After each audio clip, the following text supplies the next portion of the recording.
The Zarathi Confederacy prided itself on psychological warfare. Their antimatter demonstration bomb detonated precisely 400 kilometers above Earth's Pacific Ocean, high enough to avoid direct casualties, low enough to be seen by half the planet.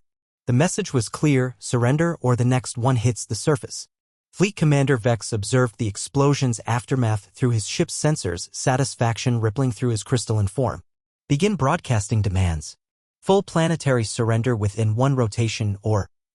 Commander, his tactical officer interrupted, voice tinged with confusion. The explosion, it's having an unexpected effect.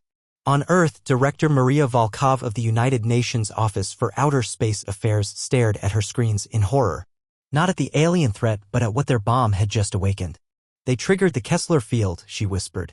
Then, louder, everyone out. Deep bunkers, now. The Zarathi bomb hadn't just exploded in Earth orbit.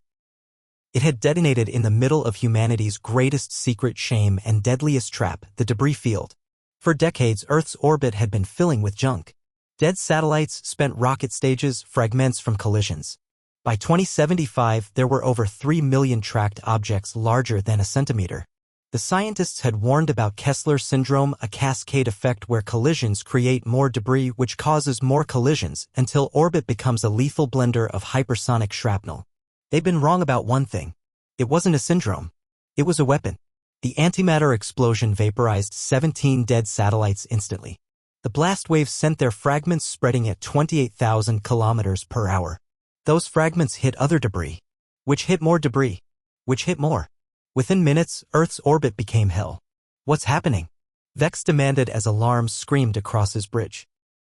His ship, parked in a safe orbit, was suddenly being peppered with impacts. Paint flecks moving like bullets. Bolt fragments hitting with the force of artillery shells. But that wasn't the worst part. Hidden among the debris were things that weren't debris at all.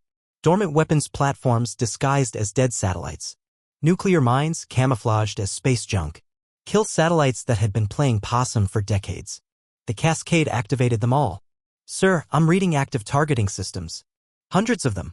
They were hiding in the debris.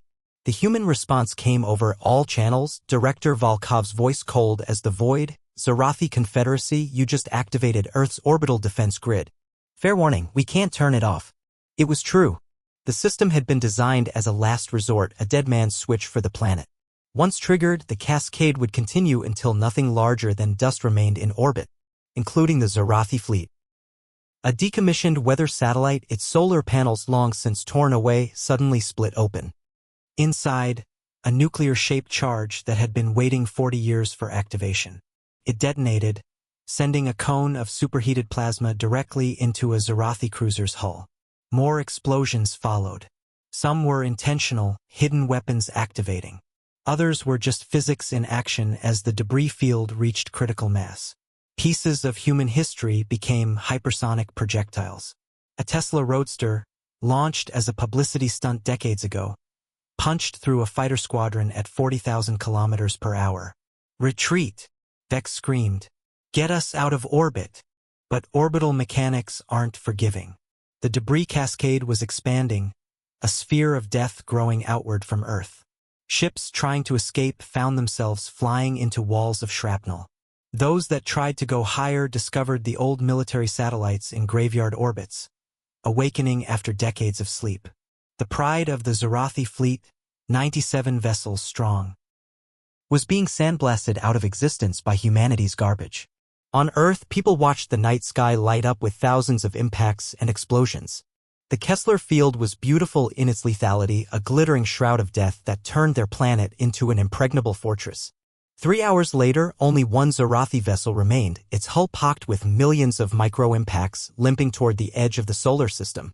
Vex's final transmission was picked up by every monitoring station on Earth, warning to all species. Earth orbital space is a weapon. Do not approach. Repeat, the humans have weaponized their own sky. Stay away. Director Volkov looked at the tactical display showing the expanding debris field. It would take centuries for it to clear. No one would be going to space for a very long time. But no one would be coming from space either. Well, she said quietly, I guess we just discovered the solution to the Fermi paradox. Advanced civilizations don't die. They just brick themselves in with their own garbage. Earth was locked in now, protected by a shell of its own making. the ultimate fortress guarded by the ghosts of humanity's careless past. And somewhere in the debris field, an old GPS satellite collided with a spent booster stage, continuing the cascade that would protect Earth for generations to come.